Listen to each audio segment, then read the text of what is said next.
U.S. President Barack Obama and Republican Party presidential candidate Mitt Romney attack each other regarding China. Obama likens Mitt Romney's comments on getting tough with China to a fox. The details from Deborah Jimbara of Reuters. A court in China has upheld an earlier ruling that will force Chinese activist Ai Weiwei to pay a $2.4 million fine for tax evasion.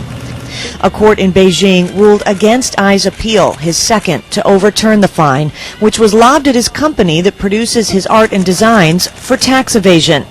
Ai said the ruling didn't come as a surprise, but was a disappointment.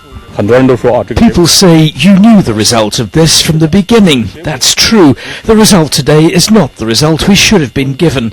China should be changing every day, but in truth this isn't happening.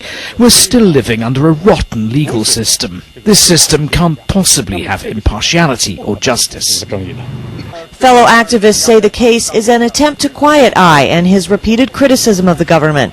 Ai said he'll consult his lawyers on what to do next, although it seems he has little choice. This is the highest court he can appeal to, and if he doesn't pay, he's likely to get arrested. And hundreds of Thai Muslims gathered in front of the U.S. Embassy in Bangkok to protest against the anti-Islam film. Several hundred protesters crammed the streets in front of the embassy. While the protest appeared heated at times, there were no incidents of violence. Protesters pushed police officers to get closer to the embassy, but did not force their way in. Protesters also marched to Thailand's Google office in the heart of the city.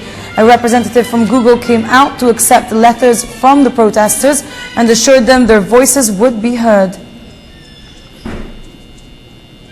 And now, again, a court in China upholds a previous ruling that will force Chinese activist Ai Weiwei to pay a $2.4 million fine. His fellow activists have said that the case is an attempt to end Ai's repeated criticism of the government.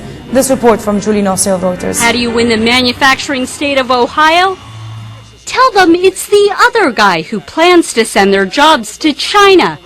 President Obama and Republican Mitt Romney did just that on campaign stops throughout the state. When you see these ads he's running promising to get tough on China, it feels a lot like that fox saying, you know, we need more secure chicken coops. Obama was responding to this commercial from the Romney campaign. Fewer Americans are working today than when President Obama took office. It doesn't have to be this way. If Obama would stand up to China. China is stealing American ideas and technology, everything from computers to fighter jets. 7 times Obama could have taken action. 7 times he said no. While a New York Times poll shows Obama leading in the state, 54 to Romney's 43%, the president isn't taking any chances. Chinese companies suit him just fine. Romney invested in China's version of YouTube, a haven for stealing American videos. And Romney's even invested in a Chinese electronics company being sued by Microsoft for pirating its software. If Romney really wanted China to stop stealing, why would he send them his money?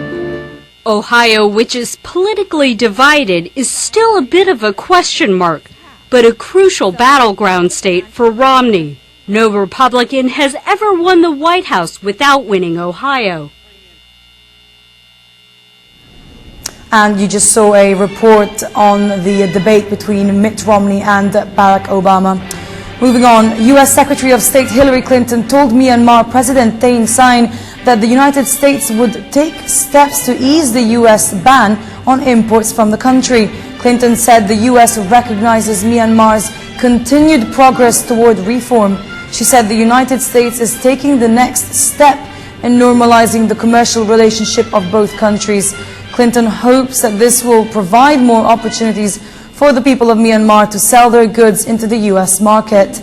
Last week, the U.S. Treasury Department removed individual sanctions against Thein Sein, a former general who emerged as the unlikely catalyst for a wave of reforms that were unthinkable just a year ago.